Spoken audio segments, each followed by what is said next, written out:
Hey, hey, hey, good morning, good morning. What is going on, guys? Welcome to another incredible and awesome episode of Vigilantes Radio Live.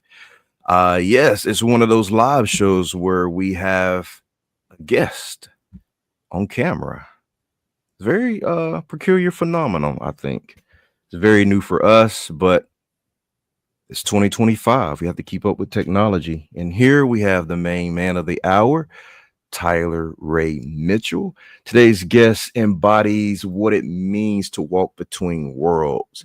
He's a healer, poet, teacher, and visionary, a student of the divine mysteries who has devoted his life to illuminating the sacred within us all.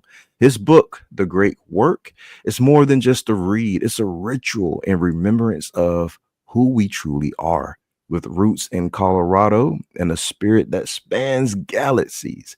His mission is love, his language is light, and his offering is truth. Wow, we can definitely use more of that. So please join me in saying welcome, friend, to Tyler Ray Mitchell. Good morning, man. Welcome to the show. What's going on? Hey, good morning. What's going Yeah, on, man? Things are going good. absolutely, man. It's always weird to do the intro actually when we've had a great conversation before that. So, listeners, if well, watchers, uh, the backstage, chat is phenomenal. Is I think I just wish I was recording, but the conversation that me and Tyler was having was on point, man, and it's leading us to our discussion today. Hopefully, we could stay in the same spirit of what we were talking about. What do you think, Tyler? Oh man, yeah. I think we open the door, Yeah, and we open the door. We're gonna let the wind keep it open. The wind. that's right. I did want to play the book trailer for those who haven't seen it yet. Um, so here it is. There is a great power within each of us, a power of communion, of unlimited perfection, a divinely inherited force. This power invites us all to share in its light and to awaken to our true selves. In the great work, Tyler Ray Mitchell leads you on a transformative journey, blending the wisdom of Eastern and Western mysticism, the depth of pre-modern psychology, and the richness of lived experiences. This book is not just a narrative, it's a call to action. It invites you to uncover the mysteries of the human heart, to illuminate your inner being, and to understand that the work we do on ourselves is our greatest gift to others. Join the great conversation. Embark on this journey of self-discovery and empowerment. Together, let's explore what lies beneath the surface and embrace the true power of the human spirit. The Great Work, a journey of self-discovery and empowerment. Available now. All right, awesome. That's awesome, man. Once you discover yourself, Tyler, like, what do you do with that information? Well, first of all, discovering yourself is a never-ending process. I think anybody who tries to seek this obtainable point, a goal, never gets there. So Mm, um, it's about when you get information, when you the body has its own intelligence, the mind has its own intelligence, the heart has its own intelligence. Like for example, when I get cut on my arm, I don't have to think about healing myself. The body heals itself. So yeah, all throughout our lives, in the school of life, as I like to call it, I say that the life is just a giant preschool, and we're yeah. all just here trying to figure it out. You know? I don't claim to have super high knowledge or anything, but what I do learn something about myself, I take what I learn and I apply it. One of the frameworks that I use is actually from the Baha'i religion, which is consult, act, and then reflect. Mm. So, I mean, and then if you really want to put the S in front of that to make the acronym SCAR, it's study, consult, act, reflect. So having that acronym, it's ironic that it's SCAR, but having that acronym, because those tell their own stories, has been helpful for me. Yeah. So we act as soon as we get to do something, and maybe it's not right, but then we have that reflection process, which we can fine tune what we're doing. Um, so that's what I would recommend. Yeah, man. I wish, like, we could wake up and there's this manual to human life, like how to live your life. People would say, okay, the Bible is like a manual to life, the Old Testament part, Yeah. the canons, but it's real strict.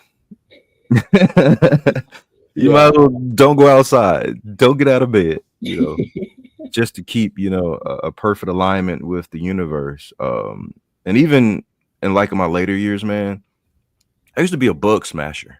Oh. And, you may think, okay, yeah, that's normal.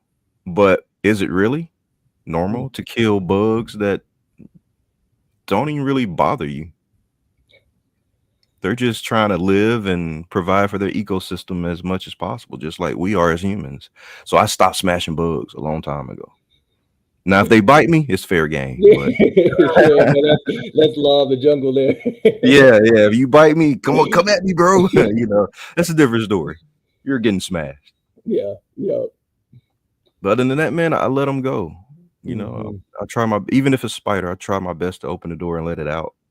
Yeah. It's like, hey, why are you evicting me? I was helping you with the housefly problem. Yeah. Yeah, Hey man, I'm just up in the corner, man. man, I was chilling in the corner. I'm not bothering you. But and I believe your book, man, is a great starting point for someone who's just coming into some type of consciousness. Yeah, Uh, yeah. What do you think? man. Well, I wrote it. I wrote it for as so a middle schooler can understand it. Some of the language is footnoted, some of the references are footnoted. Nice. You could just follow the footnotes and go on your own journey, really. But, Yeah. that was just for the academic people. But honestly, I wrote it so, like, if I was teaching my little brother or my little sister, this is the language that I would use. Nice. Um, and it's beginner, but honestly, this is what I spend most of my time doing is going back to the basics, even as a martial artist or a Reiki healer or whatever I'm doing. Um, I spend most of my time on the basics. Mm. I don't do a lot of 360 tornado kicks in martial arts. I don't do a lot of all that crazy stuff. I can, Mm. but really, it's about what works in the ring. Mm. Yeah. For the arena of life and what really works. And that's what these holy books are telling us, I think. And what my book is, maybe not to the same standard, but the book of self is a holy book, I think. So Yeah. um, it's really just keeping mastering those basics. Even as a preschool teacher, I look at these kids and I'm like, man, there's some adults that still don't have these skills. Yeah. And everything you Scary. need to know about life, you can learn in preschool. You learn it in preschool. If you haven't gone to preschool, do some studying on what they're doing for the education sector for preschool. They got some. I mean, that's a whole talk in itself. But they got some good stuff, and even as an adult, I'm like, man, okay, I need to take that and use that. Yeah. Yeah. So it's a Man, basic menu. yeah. Before we just really dive deep into like the meat and potatoes, preschool, that's interesting that you say that. So I have preschool kids, Oh, and sometimes they are still in la la land. yeah, yeah. They're not fully conscious that they have a certain amount of bones in their body, and they're breathing air, and if they don't breathe, they're just not aware. Hmm. But then when they become aware, it's like, oh no, I have bones. What I Life becomes real precious at that point, Yeah. between the point, that consciousness point, and then being stuck in la la land where everything's, colorful, and you can fly, maybe, fairies are real, things like that. Have you experienced one of your children like crossing over that conscious line from, from la la land to being aware of that the air is moving, there's clouds, there's sun, there's flowers growing, butterflies flying, gravity is here, things like that. Yeah, I mean, so many times, and like you said, Wow. like they kind of come in and out of it. So, Mm. but honestly, like even as adults, this happens, you know. So, Yeah. we sitting in college just a couple semesters ago. I even caught myself going off in the la la. So, like, if the environment isn't interesting, then we tend to go into our own inner space. What I noticed is the children that have, I wouldn't say behavior challenges, but I would say are more energetic. A lot of people say behavior challenges. I just think they're energetic. They just don't have an outlet for it yet. They haven't got plugged in. They don't know where to plug themselves in yet. So a lot of those students were the ones that would Mr. T would, well, that's my preschool name is Mr. T. So I would lay out all these books all over the classroom, like anatomy books. It's funny that you mentioned that. Science books, books about like adult subjects. Yeah. You would be surprised how many of them pick them up, start looking through them, and they're like, "Mr. T, is this me? Is this what I'm made up of?" So I used Mm. to create an environment that was inquiry based and exploratory based, and it says in all most of the holy books, at least that I've read, that you got to have the heart of a child in order to Mhm. enter the kingdom of heaven. Mhm. And Mhm. it's that soul nature. The soul's natural nature is to want to grow and learn. So if I see students that aren't doing that, well, now I got to use my mind to think about how I can activate that in them. How can I get them to spark? How can I get them to realize? Um, Really, you could find their inner geniuses pretty young just by throwing darts at the board and trying to figure out. What's What up, about you? Samantha? Thanks for watching. What's up? Yeah. You know, oh man, I lost it. I lost it. Anyhow, what you were just saying brought me back to being like a child. Um is that all about like just having an open mind, or because one time I asked my son, could he do something? I forgot what it was, what it was dealing with, but it was like an ability. I said, can you do that? And he said, yeah. I said, how do you know? He said, I was born. What do you mean? Oh, shoot. And yeah, and I don't even think he realized his answer. Like, he said he was born, so why can't he do it? I was like, dude, do you know what you just said? He's like, good, good, good, good. I was like, yeah, you lost it. Well, most subconscious, or what some people would call psychic, tapping in, to the ether, which is a whole different thing. But tapping into that intelligence, it exists out there, man. Yeah. And when if there's a crack, the light comes in, and then you speak your spirit, or speak what your spirit's being inspired to say. And the moment you do that, it hits in this reality. It comes from abstract reality to this reality, and every human being on the planet can tap into this Yeah.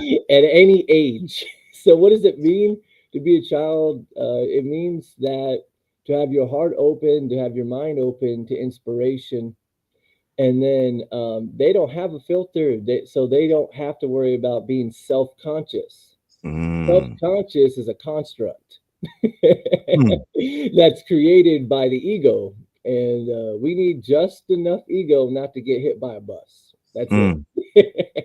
There you go.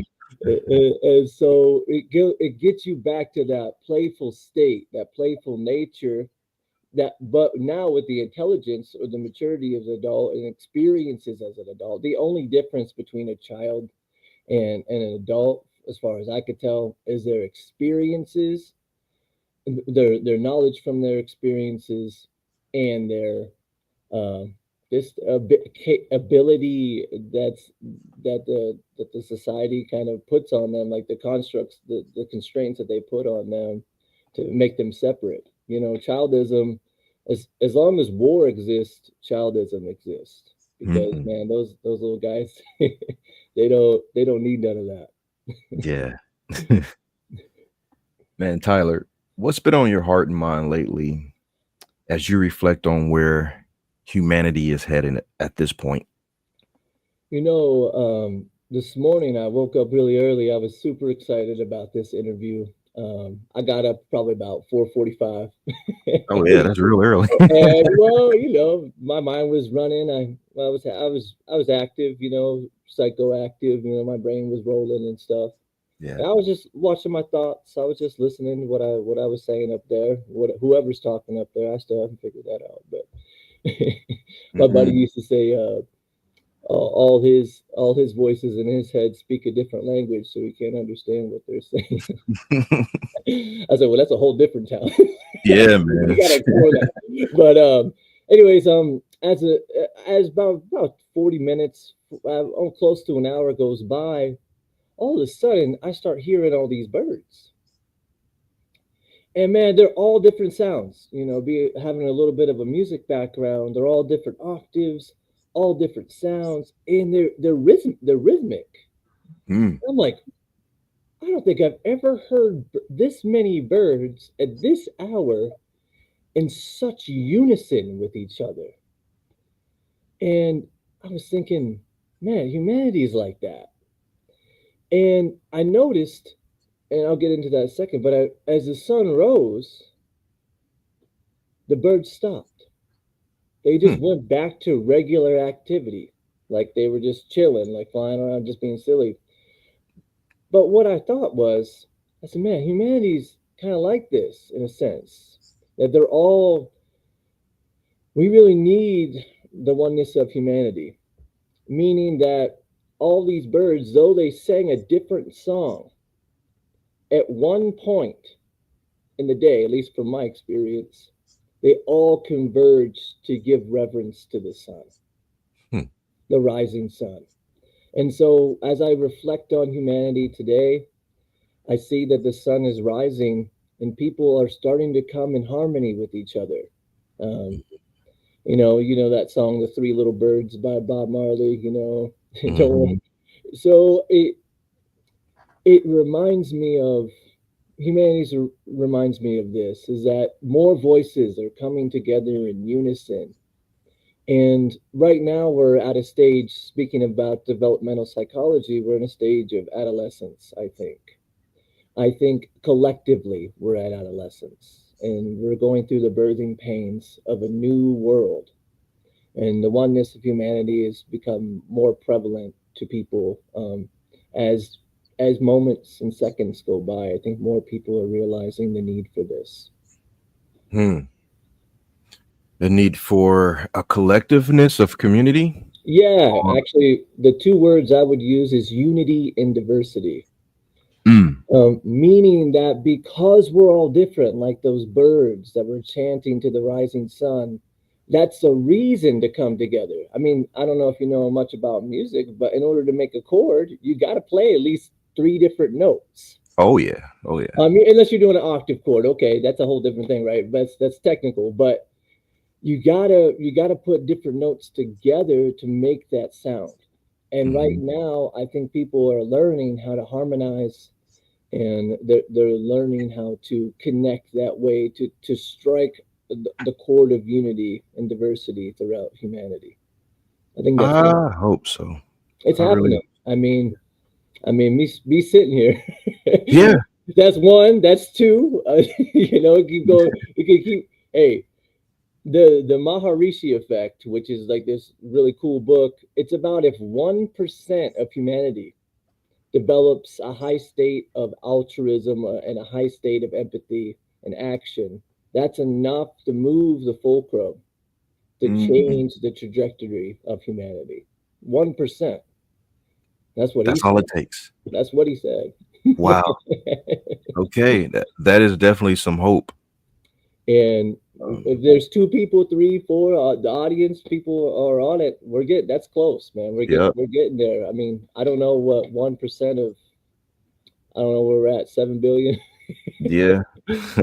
Somebody out there do it say was that 700,000, 70,000? I don't know, but Something like that. it's too early for Still a that. still a great deal of, number of people. Yeah. So, but it starts with ourselves, man. It starts with us getting to that at least to that adolescent stage. I know these middle schoolers, man, they're really concerned about the world. They talk to me about it in our classroom. They're like, Mr. T, I don't know what's going on. I don't understand this. So I Mm, do a lot, even though I'm a math tutor, I do a lot of like real world conversation with them yeah. because math doesn't mean nothing if we don't got ourselves straight. I tell my students there's two things more important than math: healthy relationships and hygiene. And Mm, that hygiene's that mental, spiritual, and physical. So hmm. I said, I don't want to teach nobody that doesn't have those things. Yeah. Look at what they did.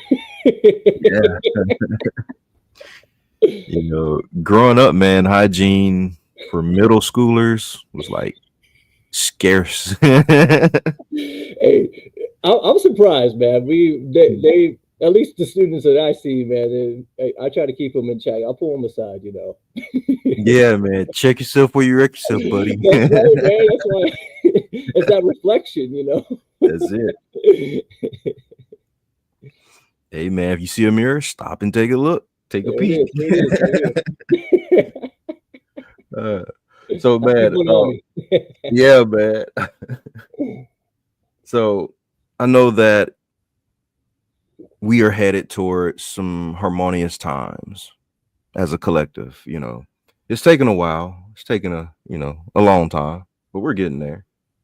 Um, what would you say to someone who is struggling right now in this day and age?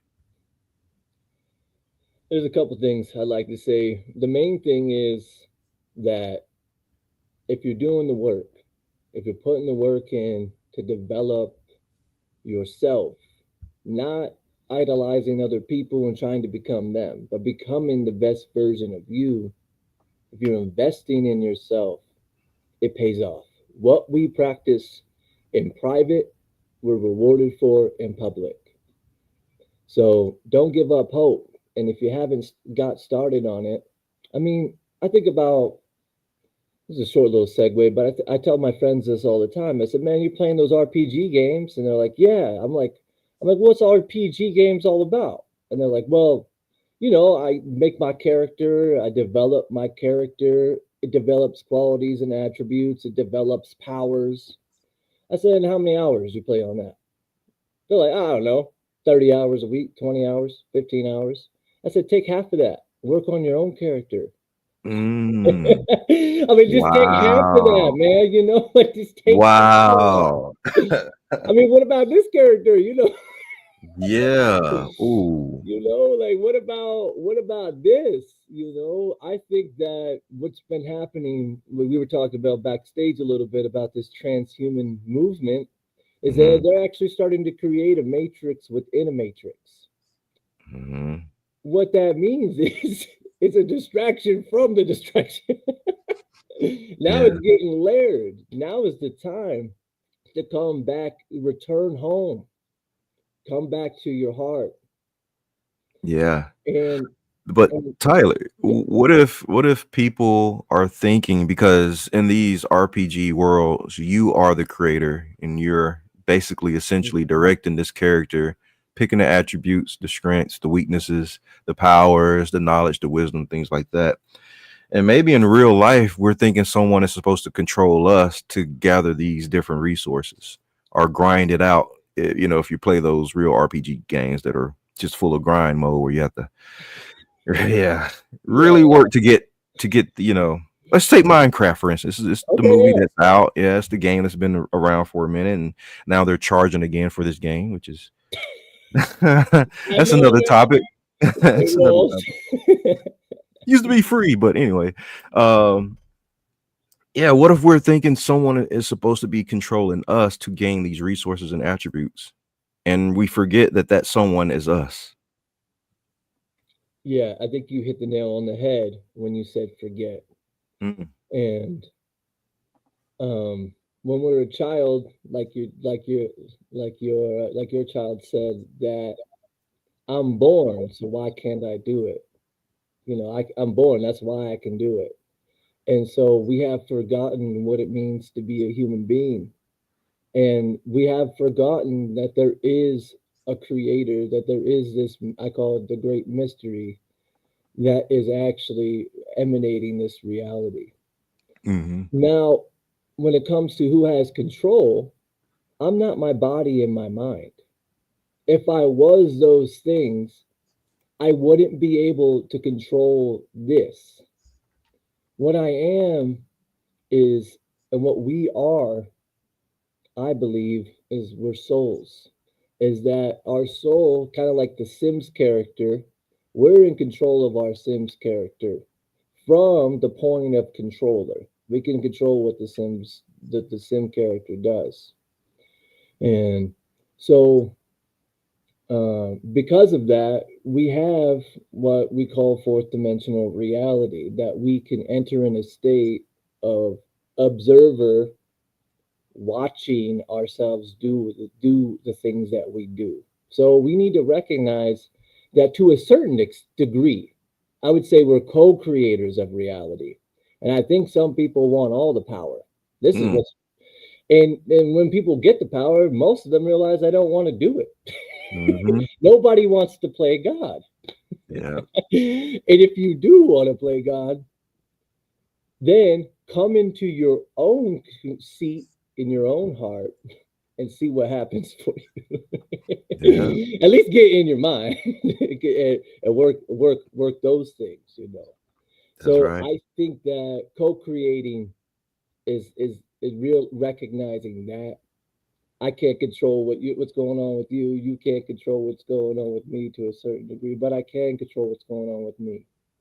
So That's right. That's right. I have to slightly disagree. I think people do want to play God until it's time to answer for the decisions made by such God, right? okay, yeah, I can see that reframe. Yeah, yeah. Yeah, yeah, I could do that as long as I don't have to, feel any kind of shame or guilty for my decisions. But You I could know, control humanity. I mean, not me. I'm just saying. That's well, being yeah, yeah. perfect. They think, but like you said, what we were saying, like the resilience that you build, humans will always find a way to. And what we're gonna find, I think, is getting back to that soul nature of who we are. Is the biggest form of resilience to this type of mentality. Hmm. How do you stay positive in a world that appears to be full of darkness?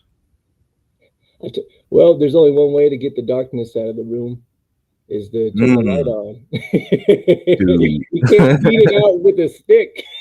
You know, I tried one Dude. time just to see if I could, and it didn't work out for me.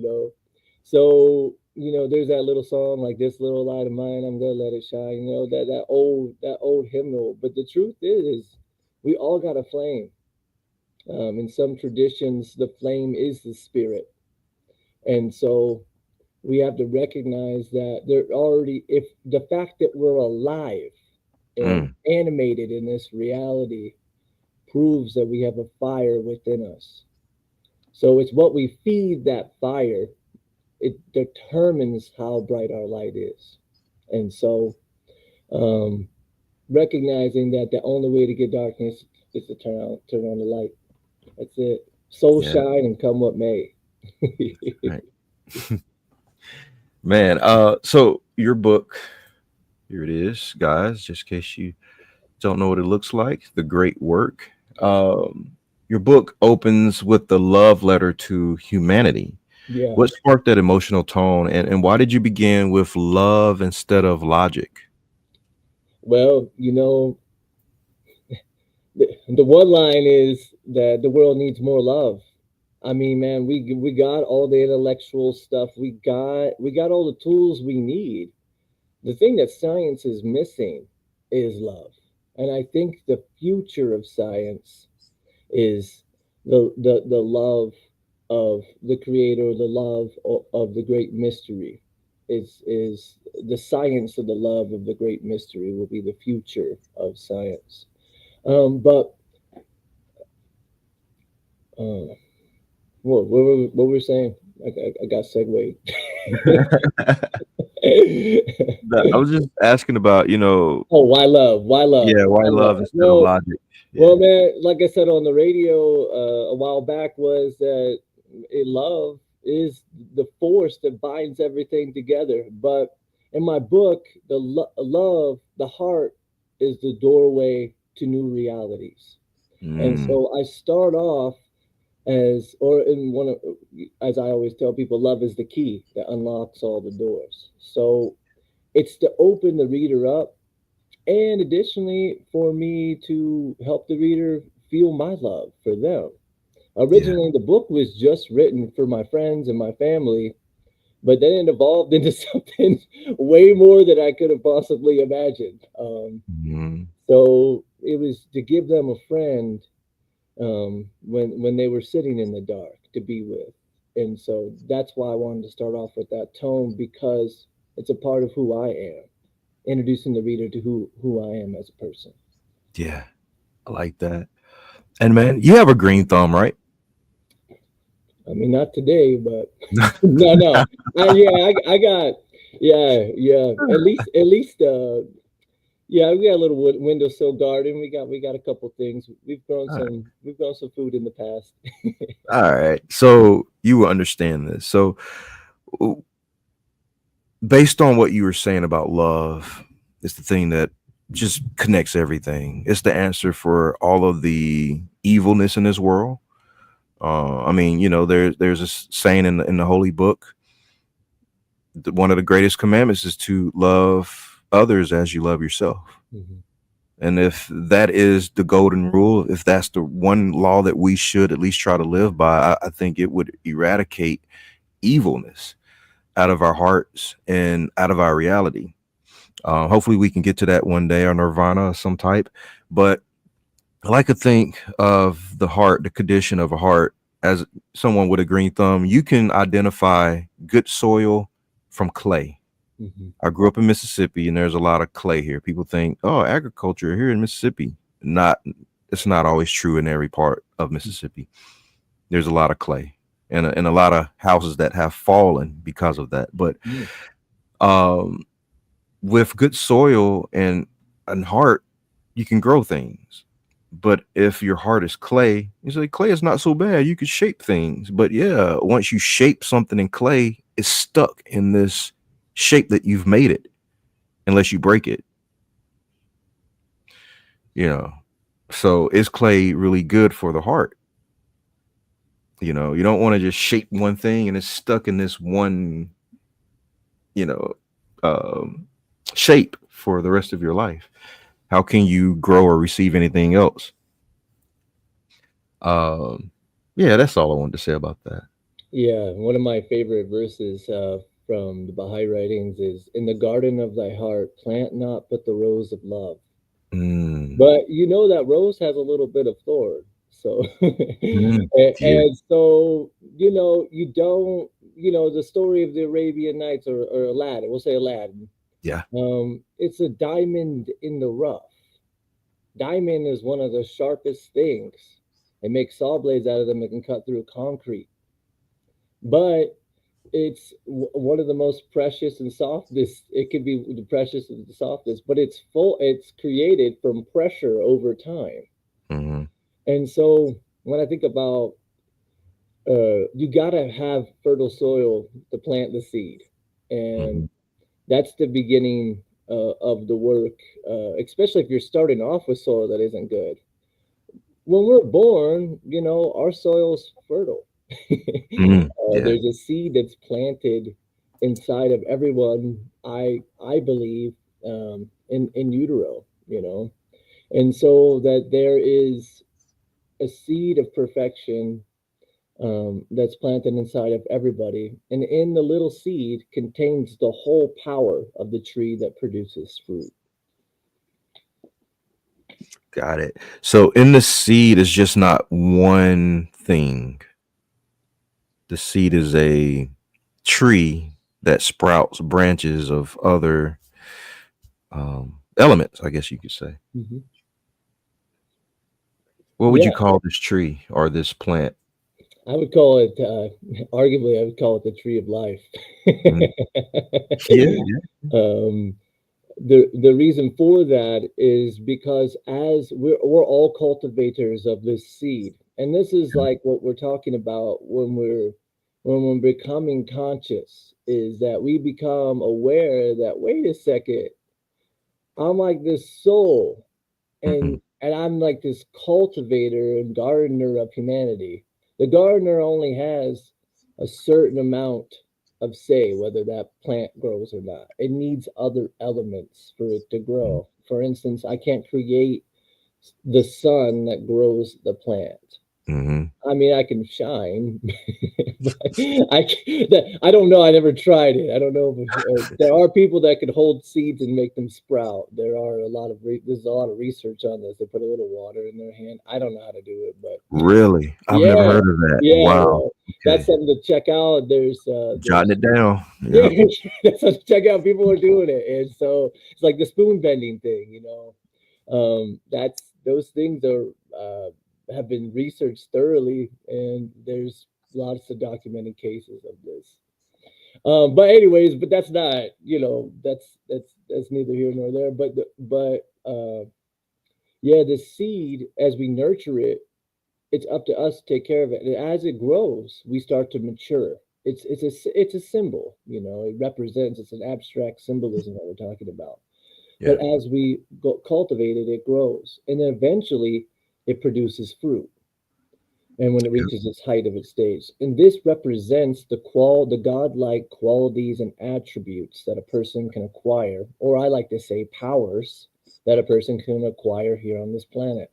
And those are the powers of love, harmony, fidelity, felicity, concord, all these things that really make us human, because we have this abstract thought, the very fact that we can have this conversation through the gift of the intellect, which is its own light, Yeah. um, causes this seed to grow.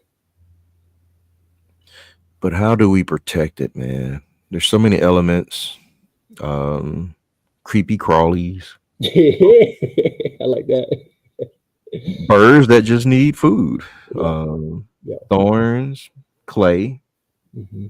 Who's to say where your seed lands? But even if it just gets halfway into the soil, how do we protect it? How do we cultivate it? Well, I always tell people to lead. If the seed's in the heart, to lead, use your intellect to protect your seed. So discernment.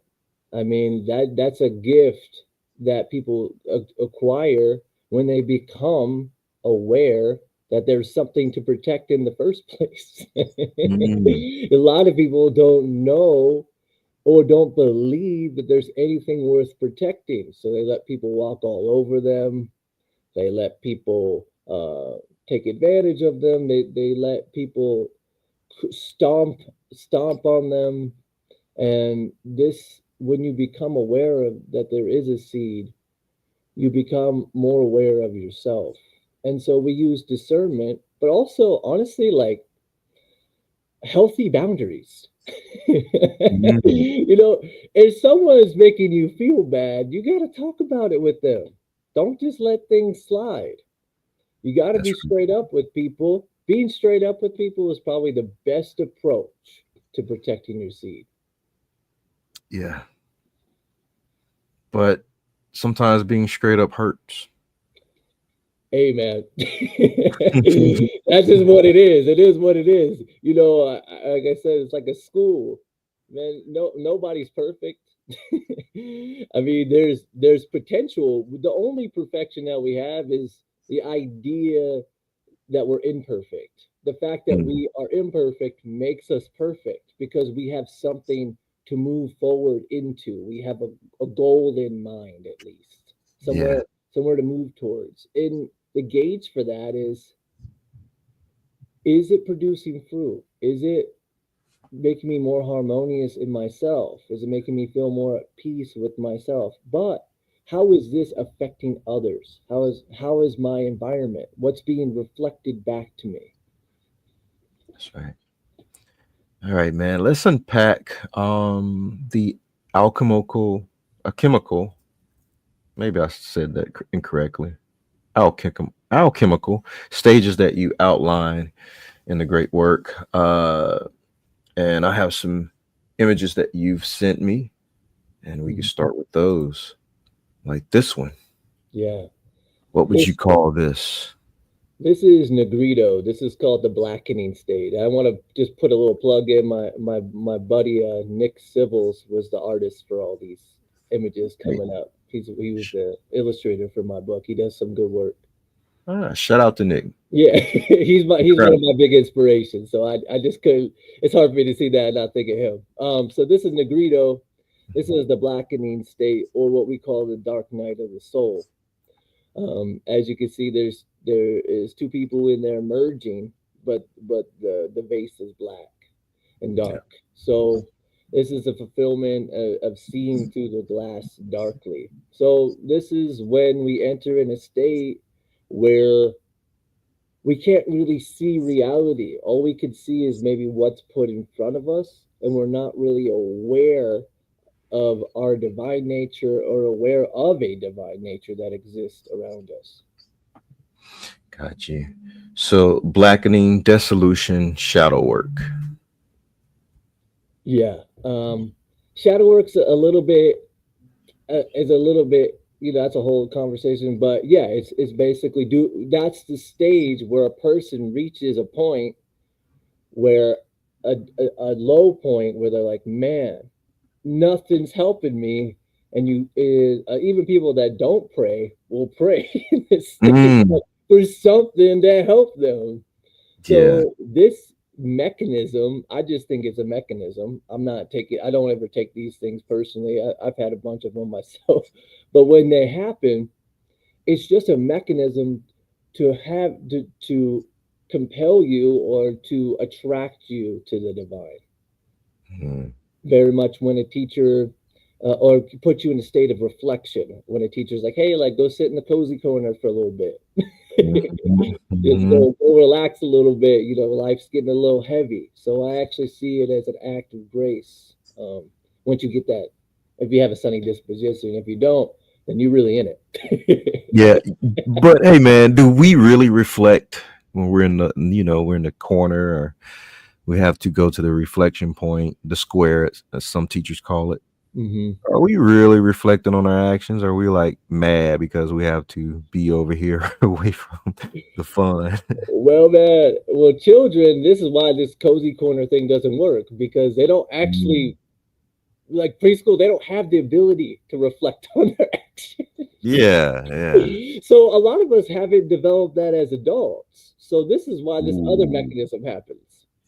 Oh ooh, God, help me. ooh, yeah. Help me, show me what's up. And then all of a sudden, when they turn their mirror towards the divine, their light of their mirror shines towards the divine so they can shine the light. All of a sudden, for most people, and this happens on their deathbed sometimes.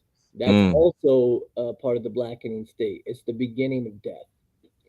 And this is like an ego death, as some people would call it. yeah. And so what happens is wait, I'm not in control.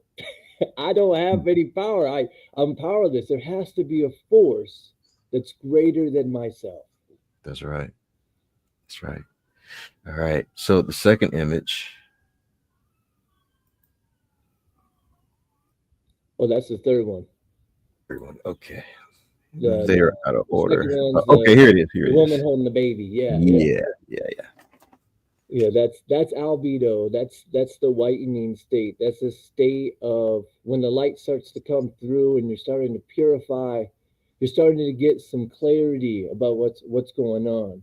I like to use the physical example, just metaphorically, that the blackening state's like pot ash, and when you boil the potash after a certain amount of time and it dries out, it becomes potassium. Hmm. And so that it goes from a blackening state to a whitening state. That's where we get potassium from, is potash. Wow. That it used to come from. They used to make that for to keep nutrition, to keep themselves alive, even during the depression, actually, the Great Depression.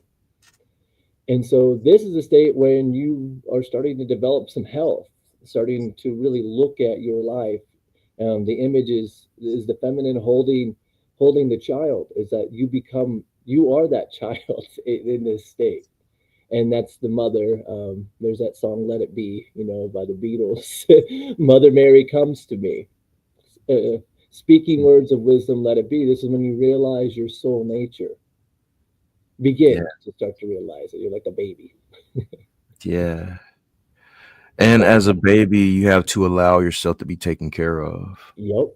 There is Yeah, man. there isn't any self, I can do this alone. Yeah, go ahead, try it with your baby hands and your baby legs. Yeah, man. So we rely more on each other. We need each other now more than ever, man. As the Hmm. world's getting smaller, we know that we just need each other. So we got to be humble enough to accept the help. Yeah, man. Wow. We have to be humble enough to accept help. Gold. That's gold. Let's go to the third one.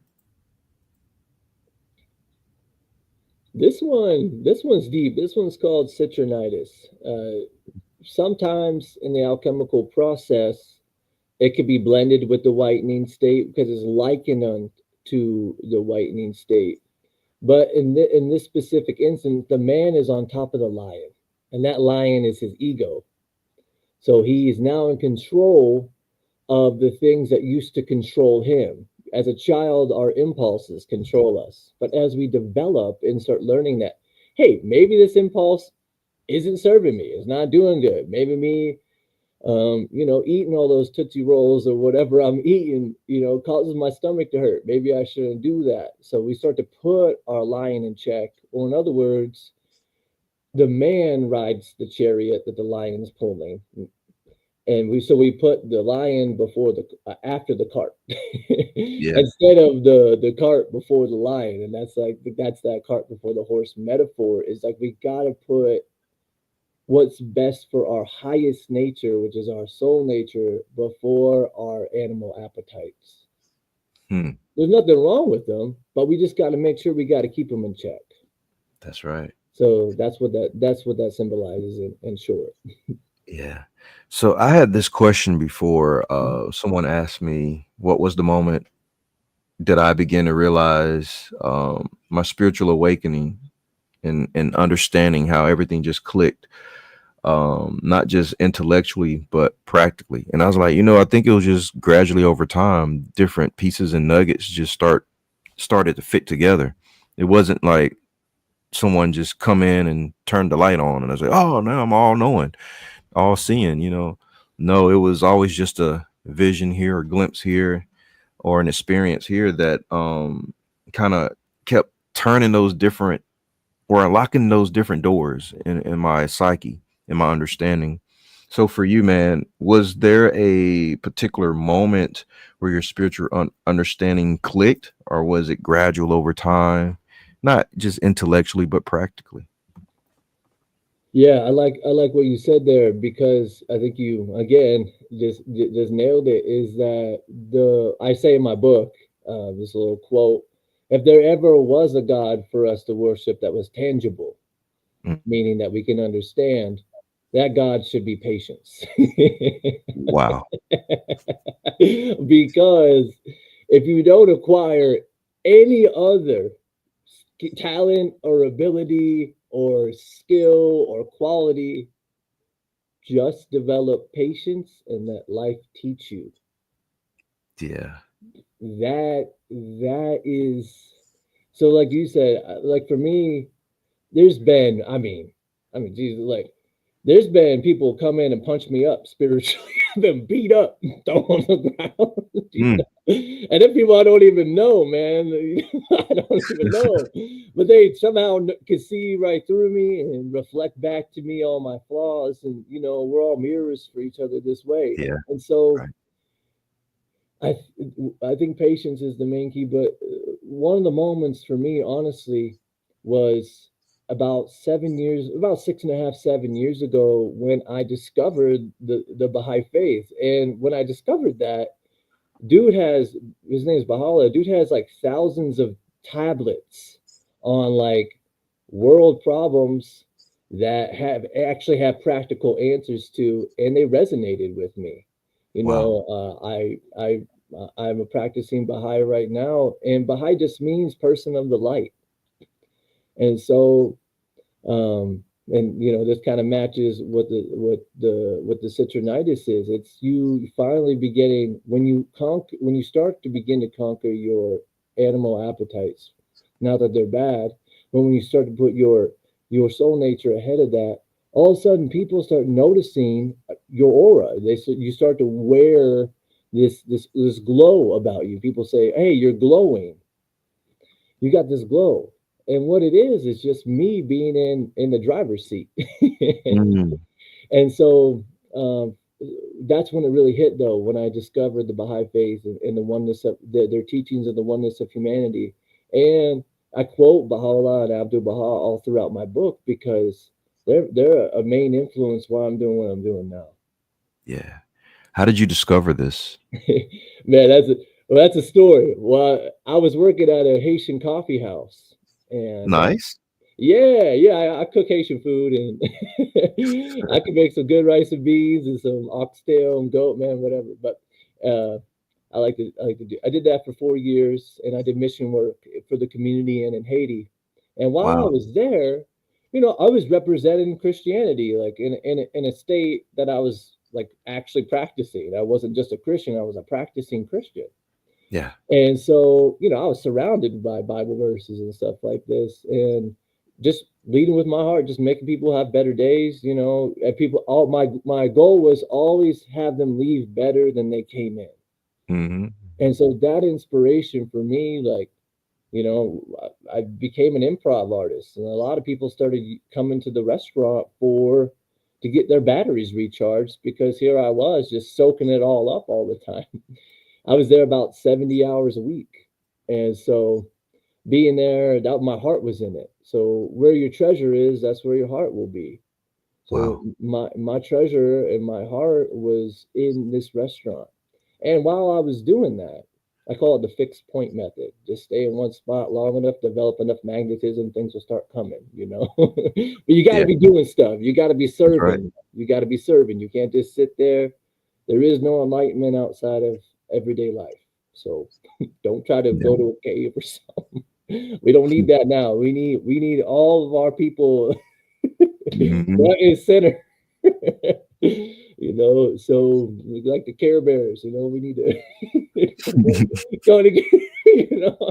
Anyways, so I met this dude that long hair, looked like Yosemite Sam, and he comes with a big old mustache or whatever. He goes in, he goes, they had this book, and this book had all the religious symbols that I had been studying Hinduism and Buddhism Hmm. in tandem with Christianity. I was practicing Christianity, but I was studying other things.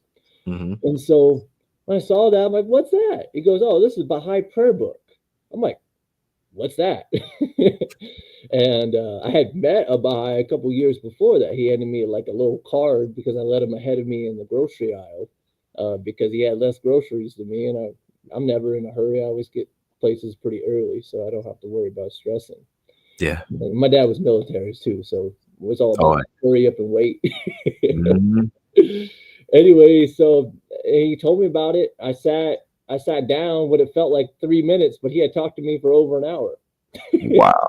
Hey, it was the fulfillment of the magic carpet ride. So for Yeah. me, but I had been journaling and praying about that for many, many years to find a teacher. And when I finally did, It led me out to Colorado. This was in Sharon, Pennsylvania, where the coffee house was at. But it led me to Colorado to start hunting down what people claimed was fulfillment of prophecy. So I'm like, well, I don't got nothing to lose here. COVID happened. The restaurant got so busy. My life, I hit a blackened state where I just didn't know what direction to go. And then I came out here. And I've been out here ever since. I mean, that's a real short version. Wow, man. I guess that's a story within itself, from the East Coast to the Rocky Mountains. Yeah, a couple times. A couple times I had to go back to tie up some loose ends when I knew I was going Yeah. to be out here permanently. Um, That is a big change. Were you terrified or ready for this adventure? man, I spent my last dollar to come out here, and Man, I was scared. There was a lot of uncertainty, but I knew that I needed to do this. It was just this, I don't know, this pull, this magnetism, this, I don't know how to explain it, but I knew that everything was going to be okay. I knew yeah. that I was going to be taken care of. I just trusted. I trusted. I trusted. I'm like, worst comes to worst, I go back home. I find a way back home. Um, but before that, I came out. Used to come out here and give talks at religious conferences, comparative religious conferences, and these types of things. And my book is flooded with comparative religion. Actually, Mm. most of the chapter on service is about comparative religion.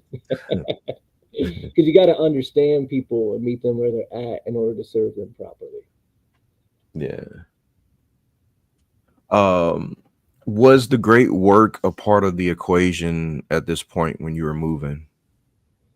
Yeah, it was always on the back burner. I'm huge on the radical psychiatry movement of the 1950s, which is like this. You ever see those little fuzz balls with the little eyes? Mhm, Yeah, mhm. the little warm fuzzies. Well, this is where it comes from. Mm. So there was a guy named Claude Steiner and Eric Byrne, and I'll just say the gang for now because there's a lot of names. But basically, they were like, "Man, the world needs more love." It's the 1950s. People still, like, parents aren't treating their kids right exactly. They don't have a They don't have a way to communicate because they're coming from different levels of experiences. They noticed in their therapy sessions that people were struggling to communicate. So what they did was they designed what was called transactional analysis. Without getting too technical, there's a lot of books on it. You can read about it, but that was originally what the book was going to be about. It was Uh, going to be about alchemy and transactional analysis. And I yeah. had read a lot of books on it, and actually came out to Colorado to study with a psychologist, a doctor of psychology, um, to learn about it. He Wow. offered up his house for 6 months during COVID while his practice was slow, and I studied with him. Wow.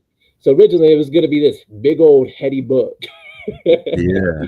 but I'm like, man, that's not me though. That's not, that I would just be writing it for academics. So originally it started off like that, and then it evolved into, I met this woman, oh, I don't know, maybe 2 years ago, roughly. She came to one of our sound baths. My partner does sound healing, and Mhm. she's a really big into helping people with health and healing. And so, anyway, this woman came, and she was like a book editor and was an English teacher and stuff. I told her about my book, and man, she said, you know what she said? She said, I've been praying for somebody to use my skills to help them produce a book. I said, no Wow. way. Wow. That's a no way. So she's like, so I showed her what I had. She came over in exchange for some Reiki sessions. She was helping me out, and that's why I supported for everybody to get something they can borrow. You Yeah. got something, buy something.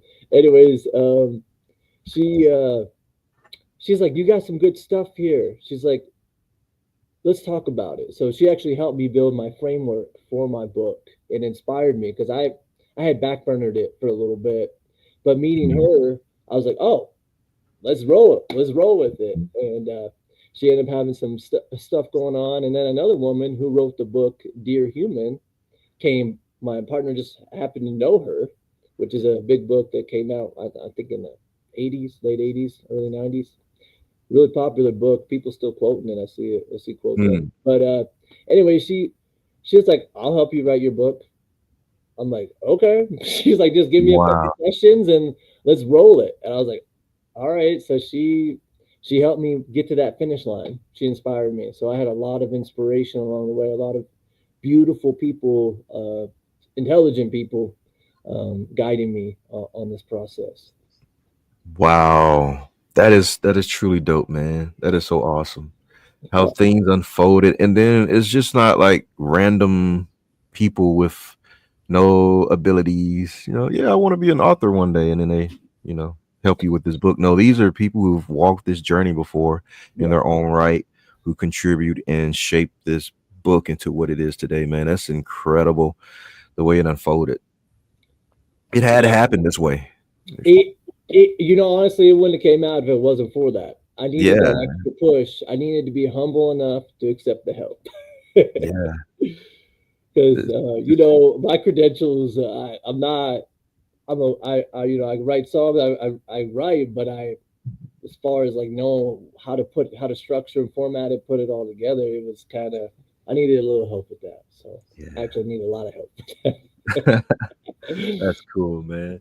All right, the final stage of alchemy is this picture here. Oh yeah, that's the one I said in my book. That's the libido state. So that's the state. I call it the crimson state, or it's the state where you reach this like a self realization. If we're using psychology terms, this state I think could have a whole book in itself. That's what I talk about in my book because there's been so much literature on this. One of the references I make is to the Rosicrucian tradition, that the reason why they used the rose as a metaphor is because it represented the color crimson, or the red. Hmm. And even in the holy book, the Christian holy book, they put Christ's letters in red.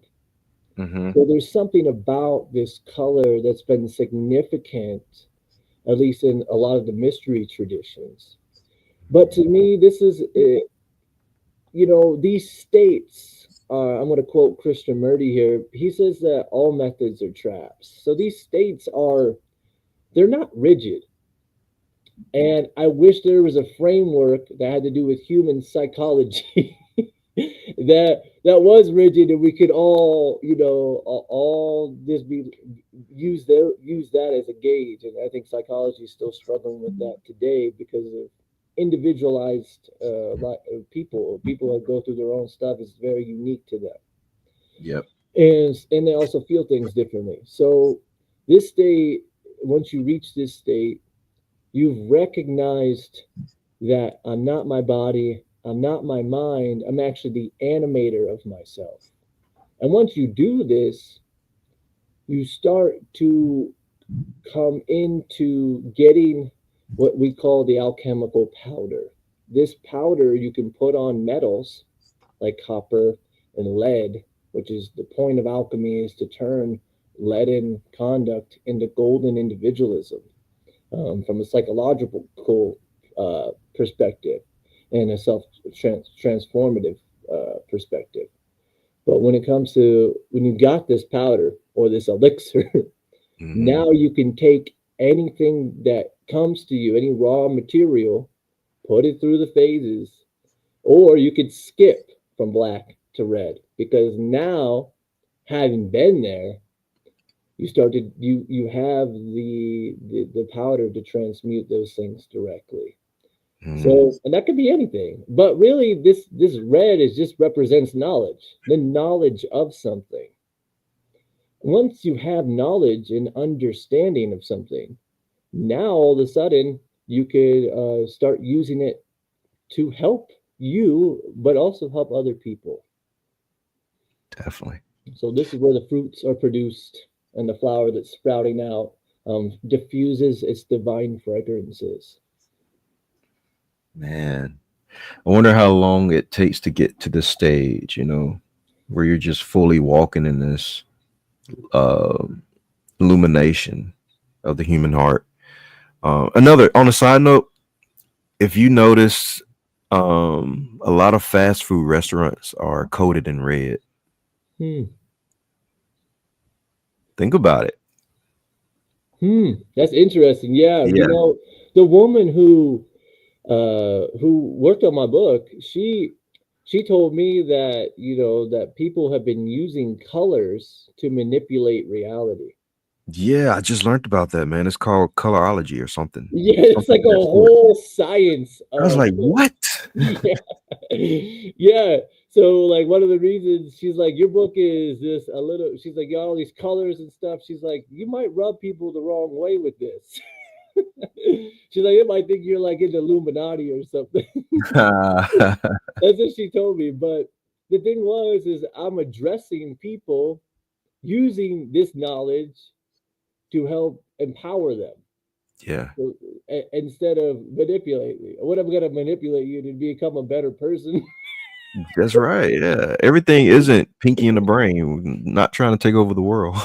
No, man, I'm just trying. My main goal is for people to realize that the work they do on themselves is the gift that they can give to others, is the greatest gift they could give Yeah, to others, other than the work on our children, which is that's that just comes with through doing the work. But yeah, that colorology stuff, man. Yeah, it's mind blowing. But the thing is, once you become aware of it, just like subliminal messaging that happens in music and stuff, people sneak those subliminals in there, and mhm. advertisers sneak those subliminals in there. Once you become aware of it, now you can't be manipulated by it Yeah, yeah, because you have an understanding. So, but people that don't have that, they don't have that turned on, that knowledge, that understanding, because they don't realize how reality is being manipulated to maybe make them more submissive and make them more easier to coerce. Um, that's why you got to do your research. And even Paul in the Bible says you'll learn everything you need to know just by observing nature. So that's right. just sitting and being in that, like why all are restaurants red? Why do we use a red cape to lure the Mm, bull in? you know, mm. like why these colors? And yeah, just questioning your reality, why you do the things you do. Yeah, You'll be surprised how much answers you really get. that's right. Why is Santa red? Why is Superman cape red? Why Yeah. is my Coca-Cola red? And why is the stoplight red? Why do we Yeah. use well we found out that I actually did a little bit of research on this. This is a little bit that I found is that the red actually resonates to uh color is just we only see the color because it's the lack of the color that we Mm, see. We mm, see every color but that color. That's just how mhm. the cones in our eyes work. It's really interesting. Without being too technical about it, but it's the lack of that color. That's why we see it. So, but anyways, red is, I guess, it has a certain vibration that triggers a response in our brain. That's why people say they see red. So Mm, when they get mad and stuff, so there is a certain connection to that lack of a color, so to speak, that yeah, does something to us that we connect with almost instinctually. So yeah, yeah.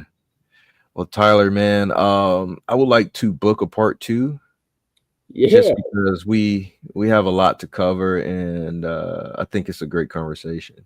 If yeah. you're up for it, Yeah, I'm always up for it, man. I'm so it's happy to on be me. here. I'm so So grateful. yeah, yeah, man, it's on me, and I just want to continue what we're building here. Uh, we have a lot of things to cover, man, a lot of parts, and you wrote a wonderful book, man, and I want to give it its justice and do right and talk about it as well as life, man. You have a very interesting outlook on life and experience, and I appreciate your journey. Hey, man, I appreciate you having me on, man. Yes, sir. Thanks for another easy one. I appreciate it. All right, man. All right, I'll be in touch with you soon, man, and we'll get this thing hooked up.